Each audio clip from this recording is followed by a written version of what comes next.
Hello, everyone. Today is Friday, May 3rd, 2024.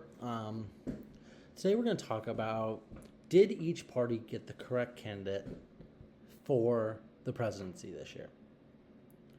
We already know that Joe Biden already locked up the Democratic primary, along with Donald Trump locking up the Republican primary. But did the people get the right candidate for their party? I will say Donald Trump and Joe Biden are both not favorable candidates. Donald Trump is unfavorable by 53% of the U.S. population in polls, and favorable by 42% of the population. Joe Biden's presidential approval rating is even worse, with a astounding, on average, 56% disapproval rating and 40% approve. So, if we chose these people that are so unpopular to be our president, why? Why did we choose these people to be our candidates? Let's start with Donald Trump. Donald Trump, throughout his presidency, was never a favorable candidate. Never a favorable candidate to anyone. He was always unfavorable during his presidency. But his job approval rating is better than Biden's. Biden's job approval rating was positive for a measly 6 months, if that, 5 months, which is pretty sad to say, but once the Afghanistan crisis happened in August, his approval rating dropped way below 50%. And has been disapproved of for his whole presidency since then. Has never really shrunk the gap either. Maybe got the lowest to 10% basically, or 7%. 7%. It's basically the lowest he ever got it to. That's not very presidential-like, because if we look back, Donald Trump even averaged 44% approval rating, which is still not great, but it's not terrible either compared to Biden. And that's what we're kind of talking about today. So, if each party chose a different candidate, here you go. Here's Donald Trump's approval rating. He was really never approved of, very little to start. But his candidacy, he saw pretty much what Biden is seeing right now at the start of his presidency. And then same thing once COVID happened, his approval rating, his disapproval rating spiked. And then same thing at the end right after January 6th, spiked to almost 20% disapproval rating. So near the end, if we're speaking of today, okay, it is May 1st. Let's go to May 1st for Donald Trump. Donald Trump, as of May 1st, 2020, was at a 6.7 approval rating. Joe Biden today is at a minus 16 approval rating. That is a vastly different experiment. That doesn't mean Joe Biden still has his 6 or 10 months of his presidency left, basically. So, can he shrink the gap before the November election? Because as of November, Donald Trump only had a disapproval rating of 6 points going into the election. That's not as bad as we would see him, like before an election. That is not a bad choice, especially when Obama's presidency was very similar. He had about a 5 or 6 disapproval rating. So, why did we choose the candidates we chose? On the Republican side, they had Donald Trump, Nikki Haley, DeSantis, Vivek Ramaswamy, Chris Christie, Mike Pence, and multiple others. They had multiple other candidates. So why did they go back to the person that lost the 2024 election and elected or put in bad candidates for the 2022 election that lost them the Senate and almost lost them the House? Why did they elect him again? What is the point of electing him again when he has lost you an election before? I think the whole point of electing him is because he has a strong base.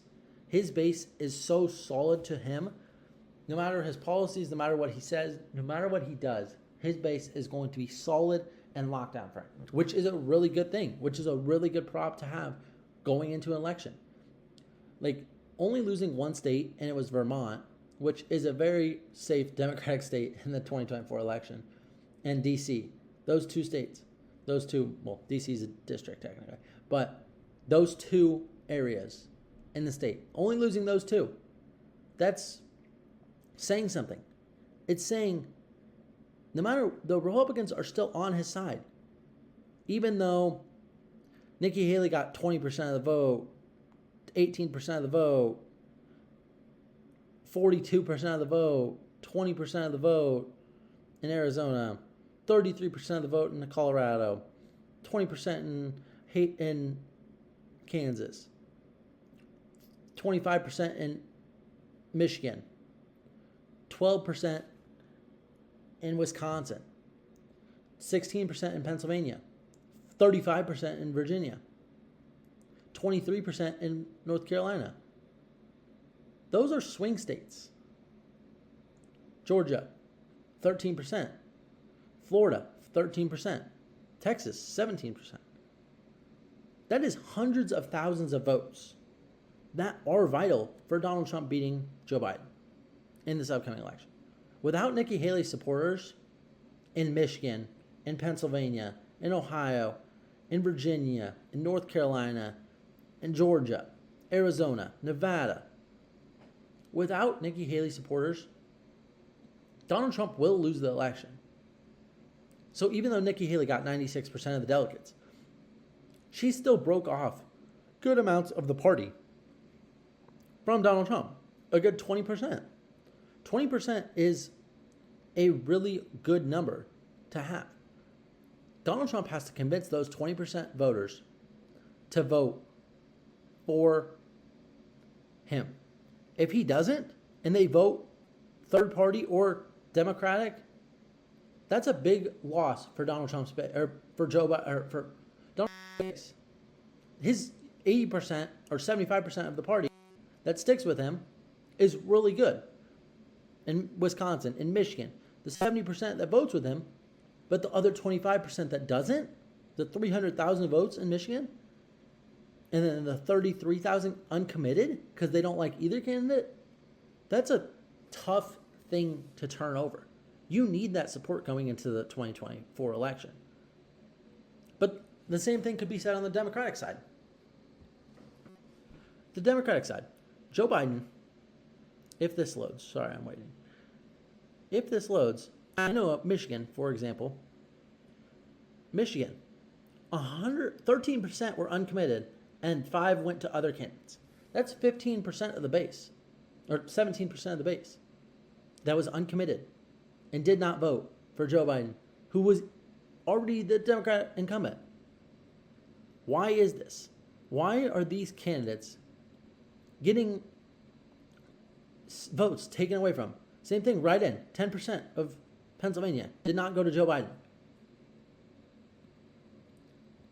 Let's look at another state like North Carolina. No preference. 13%.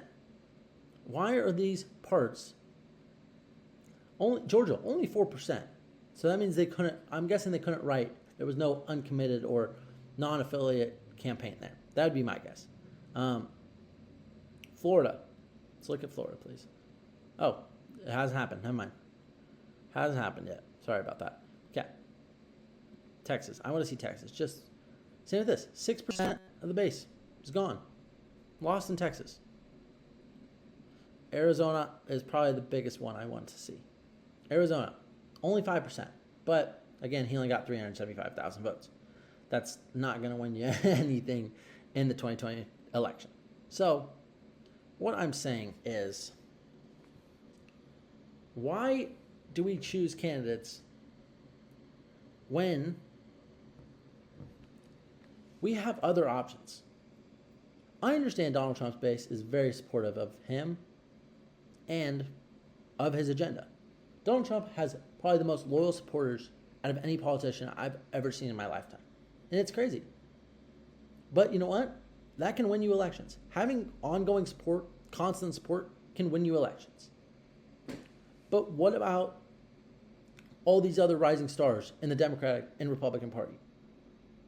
Why not vote a very popular Republican and Ron DeSantis into the presidential race? Ron DeSantis at one time has better odds of winning the presidency than Joe Biden and Donald Trump.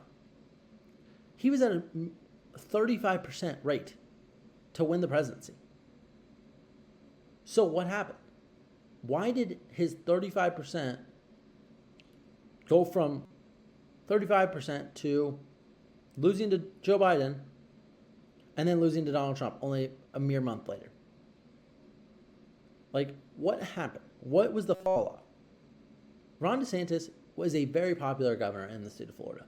Won his 2022 re-election campaign by a landslide in the state of Florida, in terms of the state of Florida, how it usually is competitive. That just utter disbelief of why Ron DeSantis could not beat Donald Trump.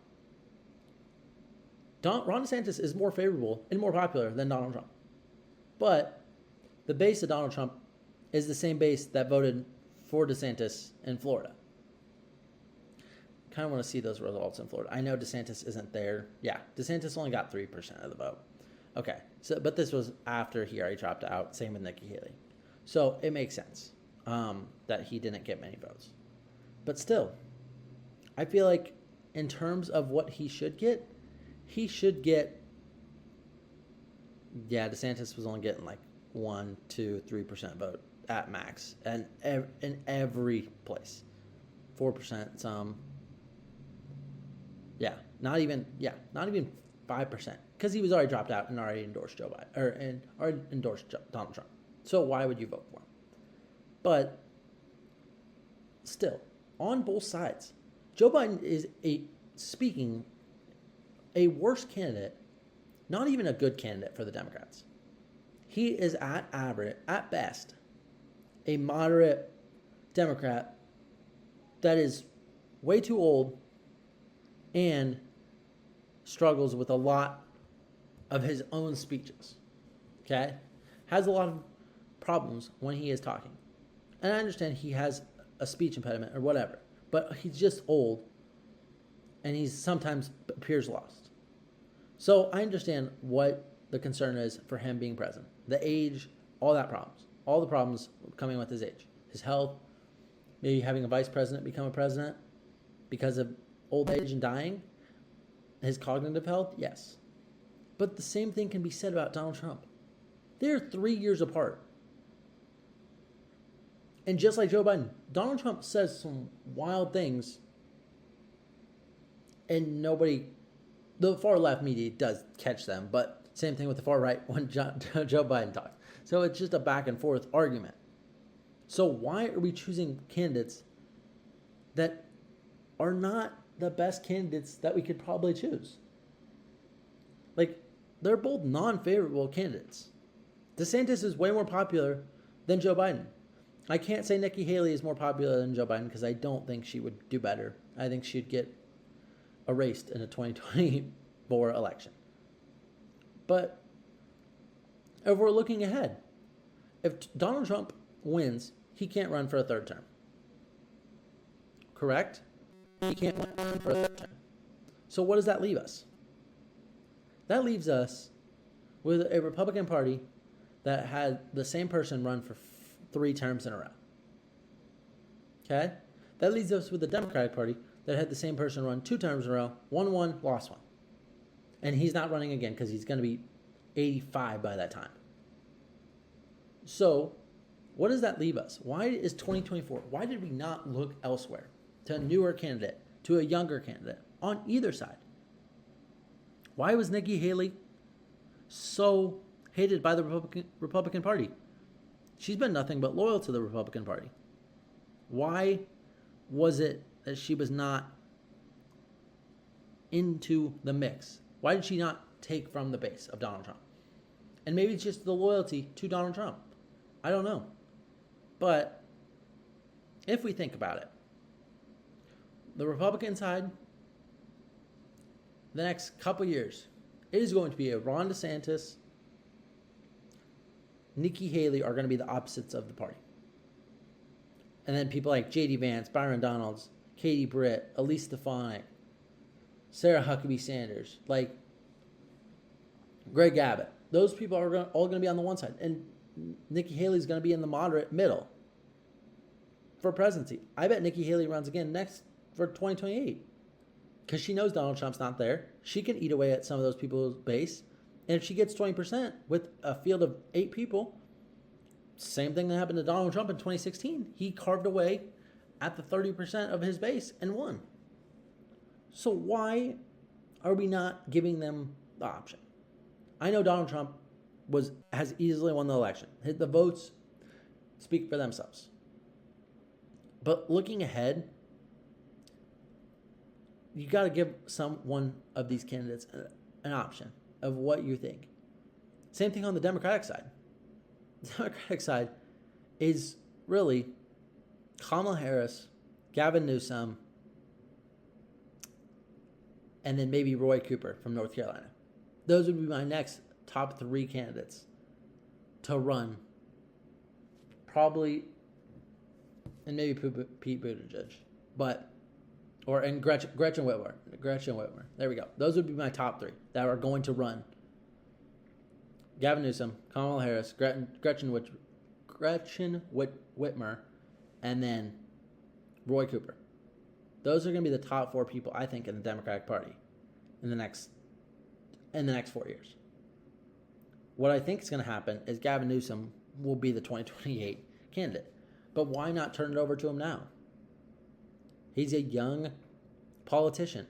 He's ran the state of California. Yes, some will say into the ground, which is correct in multiple facets. But I'm just saying, he's probably more popular than Donald Trump. He will do better on the debate stage than Donald Trump or Joe Biden because he's younger. He's smarter. He has more vigor than both of them. What I'm saying is, why did the parties feel like they couldn't turn over it to the younger generation?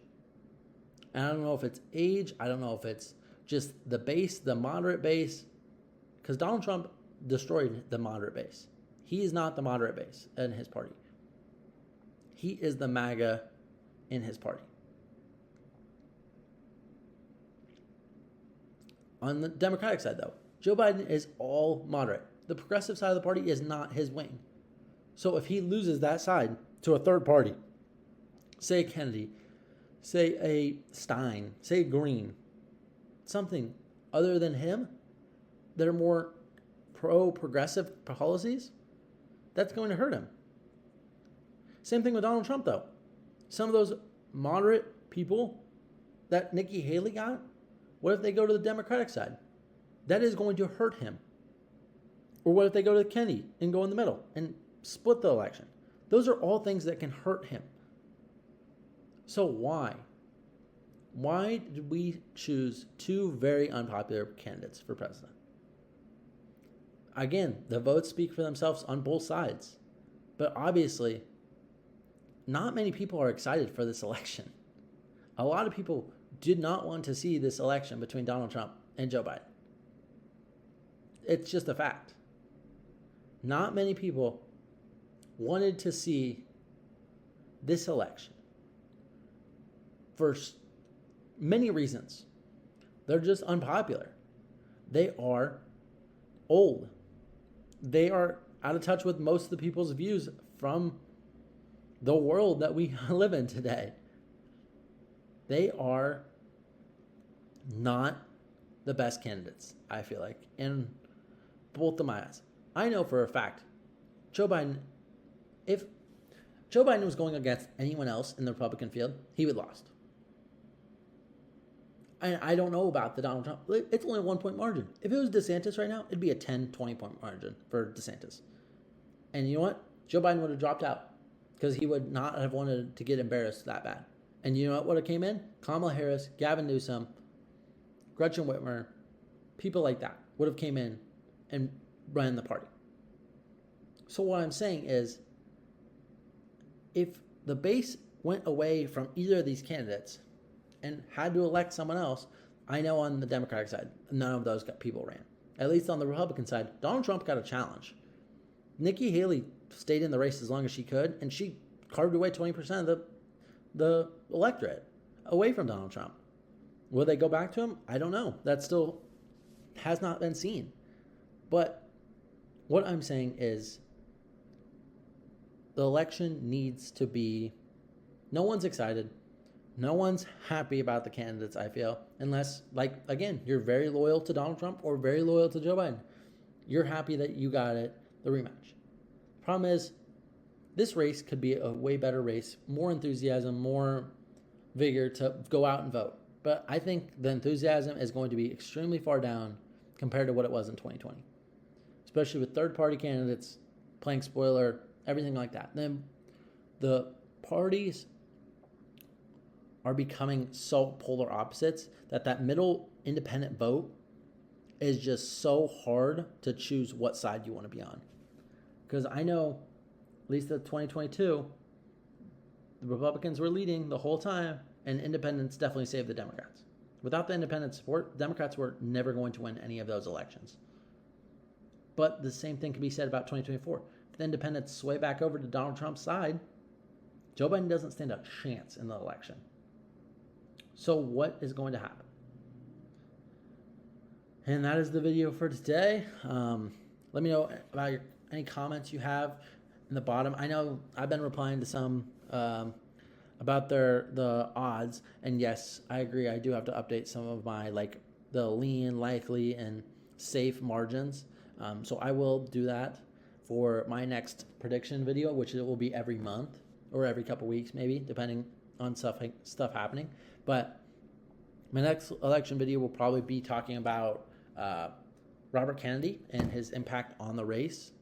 But other than that, hope you guys have a great rest of your day, and I will see you tomorrow.